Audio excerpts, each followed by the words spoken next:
Morning children, ಎಲ್ರಿಗೂ ಶುಭೋದಯ. ಈ ಒಂದು ಚಾರ್ಟಲ್ಲಿ ನೋಡ್ತಾ ಇದ್ದೀವಿ ಕಲಿಕಾಂಶ ಏನಪ್ಪ ಅಂದರೆ ಸಜಾತಿ ಒತ್ತಾಕ್ಷರದ ಪದಗಳ ಒಂದು ಚಟುವಟಿಕೆ. ಇದನ್ನು ಟೀಚಿಂಗ್ ಏಡ್ಸ್ ಅಂತ ಬೋಧನೋಪಕರಣಗಳು ಅಂತ ತಿಳ್ಕೊಂಡ್ರು ತಪ್ಪಿಲ್ಲ. ಅದ್ರ ಜೊತೆ ಇದನ್ನು ಚಾರ್ಟ್ ಲರ್ನಿಂಗ್ ಅಂತ ತಿಳ್ಕೊಂಡ್ರು ತಪ್ಪಿಲ್ಲ ಮಕ್ಕಳೇ. ನೋಡಿ ಯಾವ ರೀತಿ ಈ ಒಂದು ಅಕ್ಷರಗಳನ್ನು ಬಳಸಿ, ಮಧ್ಯದಲ್ಲಿರುವಂತಹ ಅಕ್ಷರಗಳನ್ನು ಬಳಸಿ ಯಾವ ರೀತಿ ಸಜಾತಿ ಒತ್ತಾಕ್ಷರಗಳನ್ನು ರಚನೆ ಮಾಡ್ಬೋದು ಅನ್ನೋದನ್ನು ಈ ಒಂದು ವಿಡಿಯೋದಲ್ಲಿ ತಿಳ್ಕೊಳ್ಳೋಣ ಮಕ್ಕಳೇ. ಬನ್ನಿ ಹಾಗಾದ್ರೆ ನೋಡಿ, ಮೊದಲನೇ ಅಕ್ಷರ ಆ ಅಂತ ಇದೆ, ಎರಡನೇ ಅಕ್ಷರ ಮ ಅಂತ ಇದೆ, ಅಮ್ಮ.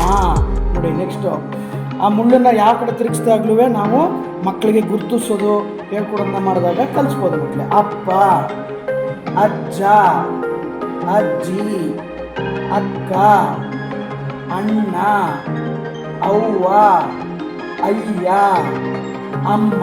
ಈ ಥರ ಅಕ್ಷರಗಳನ್ನ ಜೋಡಿಸಿ ಪದಗಳನ್ನ ರಚನೆ ಮಾಡ್ಬೋದು ಮಕ್ಕಳೇ. ಹೀಗೇ ಸಜಾತಿ ಒತ್ತಾಕ್ಷರ ಇದು. ನೆಕ್ಸ್ಟ್ ವಿಡಿಯೋದಲ್ಲಿ ನಾವು ಚಟುವಟಿಕೆಯನ್ನು ವಿಜಾತಿ ಒತ್ತಾಕ್ಷರಗಳನ್ನು ಮತ್ತು ಬಳಸಿ ಅದರಿಂದ ಪದಗಳು, ವಿಜಾತಿ ಒತ್ತಾಕ್ಷರದ ಪದಗಳನ್ನು ನೋಡೋಣ. ಥ್ಯಾಂಕ್ ಯು, ಧನ್ಯವಾದಗಳು.